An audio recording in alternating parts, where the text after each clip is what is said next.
আজকে শেয়ার করব বাসায় কিভাবে খুবই অল্প খরচে টমেটো সস বানাবেন সেইটারই ছোট্ট একটা রেসিপি। সো হ্যালো এভরিওয়ান, কি অবস্থা সবার, কেমন আছেন? আশা করছি সবাই অনেক ভালো আছেন। এখন কিন্তু বাজারে খুবই অল্প দামে অনেক ভালো ভালো টমেটো পাওয়া যায়। দেখা যায় যে 10 টাকা 20 টাকার মধ্যেই অনেক ভালো ভালো টমেটো পাওয়া যায়। তো সস্তা পেয়েই আমি 2 কেজি নিয়েছিলাম। তো সেইটা দিয়েই ভাবলাম যে টমেটো সসটা বানিয়ে ফেলি। আর টমেটো সস বানানোর ক্ষেত্রে অবশ্যই কিন্তু পাকা টমেটো নিতে হবে, তাহলে কিন্তু টমেটোর টেস্টটা ভালো হবে, ইভেন কালারটাও অনেক বেশি সুন্দর হবে। তারপর টমেটোগুলো আমি 4 টুকরো করে কেটে নিয়েছিলাম। তো দেখতে পাচ্ছেন এভাবে আমি সবগুলো কেটে নিয়েছি। তারপরে আমি চুলাতে বসিয়ে দিয়েছি, আর এখানে দিয়েছি একটা পেঁয়াজ কুচি, আর কয়েকটা রসুনের কোয়া, কয়েকটা গোলমরিচ, দারুচিনি, আর লবঙ্গ। তারপর এখানে দিয়েছিলাম স্বাদমতো চিনি, তারপর লবণ। এবার এটাকে খুব ভালো করে সিদ্ধ করে নিতে হবে। আর দিয়েছিলাম কয়েকটা শুকনো মরিচ, যেন হালকা একটু ঝালঝাল হয় এই জন্য। আর টমেটো সসে তো একটু ঝালঝাল না হলে ভালোই লাগবে না। তো যাই হোক, তারপর আমি ঢাকনা দিয়ে বেশ কিছুক্ষণ ঢেকে দিয়েছিলাম। তারপরে দেখি যে প্রায় আধা সিদ্ধ হয়ে গিয়েছে। তারপরে আমি একটু নাড়াচাড়া দিয়ে নিচ্ছিলাম। আর টমেটো সেদ্ধ হতে কিন্তু একদমই সময় লাগে না। আর হ্যাঁ, আমি কিন্তু এখানে কোনো ধরনের পানি ব্যবহার করিনি।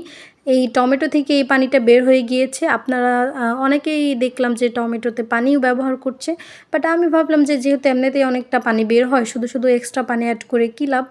তো যাই হোক, তারপরে এই পর্যায়ে কিন্তু আমার টমেটোটা একদমই সেদ্ধ হয়ে গিয়েছে। এখন আমি এটাকে ব্লেন্ড করে নিব। অবশ্যই এটাকে ঠান্ডা করে তারপরে ব্লেন্ড করে নিয়েছি। তারপরে এটাকে একটা স্ট্রেনারের সাহায্যে খুব ভালো করে ছেঁকে নিয়েছি। দেখতে পাচ্ছেন অনেকটা কিন্তু গোটা গোটা থেকে যায়। তো ওগুলা যদি সহ আপনারা এটা বানিয়ে ফেলেন, তাহলে কিন্তু কেমন যেন একটা দেখতেও ভালো লাগবে না, খেতেও ভালো লাগবে। তো এইবার এটাকে বেশ কিছুক্ষণ রান্না করে নিতে হবে। মানে যখন এটার একটু পানি পানি ভাবটা একটু কমে আসবে, সেই পর্যন্তই মূলত রান্না করে নিতে হবে। তো এই পর্যায়ে দেখেন বলক উঠে গিয়েছে। আর অনবরত কিন্তু নাড়াচাড়া দিতে হবে, না হলে কিন্তু নিচে দিয়ে একদমই লেগে যাবে। আর পোড়া পোড়া হয়ে গেলে কিন্তু টেস্ট একদমই নষ্ট হয়ে যাবে। তো যাই হোক, এই পর্যায়ে কিন্তু আমার অনেকটাই পানি কমে গিয়েছে।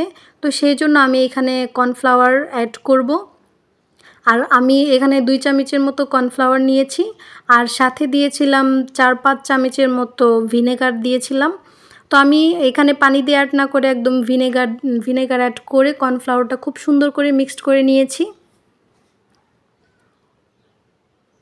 তো এখন আমি এই সসের মধ্যে দিয়ে দিব। আর এটা দেওয়ার সময় অবশ্যই অনবরত নাড়াচাড়া করতে হবে, না হলে কিন্তু দলা পেকে যাবে, একদম দলা দলা হয়ে যাবে। তখন কিন্তু মানে এটা পুরো টেস্টই নষ্ট হয়ে যাবে। তো তারপরে অনেকক্ষণ আমি এভাবে রান্না করে নিয়েছিলাম। যতক্ষণ পর্যন্ত না এটা পারফেক্ট হবে, ততক্ষণ পর্যন্ত এটা রান্না করে নিতে হবে। তো এবার আমি আপনাদেরকে একটু দেখাচ্ছি যে এটা কতটা পারফেক্ট হয়েছে। একটা প্লেটের মধ্যে দেখেন আমি নিয়েছি, কত স্লোভাবে এটা পড়তেছে। মানে এটার মধ্যে বোঝা যাচ্ছে যে একদমই পানি নেই। যদি পানি থাকতো তাহলে দেখা যেত যে দেওয়ার সাথে সাথে একদম নিচের দিকে নেমে আসতো। তো যাই হোক, এই পর্যায়ে কিন্তু আমার সসটা একদমই রেডি। তো আমি এটা কাচের একটা জারে সংরক্ষণ করছি। এটা নর্মাল ফ্রিজে প্রায় 1 বছরের মতো ভালো থাকবে। তো আমার ভিডিওটি যদি আপনাদের কাছে ভালো লাগে, তাহলে কিন্তু অবশ্যই লাইক, কমেন্ট, শেয়ার করে পাশে থাকবেন। আর আমার পেজটা কিন্তু অবশ্যই ফলো দিবেন। তো দেখা হবে নতুন কোনো ভিডিওতে। সেই পর্যন্ত সবাই ভালো থাকবেন, সুস্থ থাকবেন। আল্লাহ হাফিজ।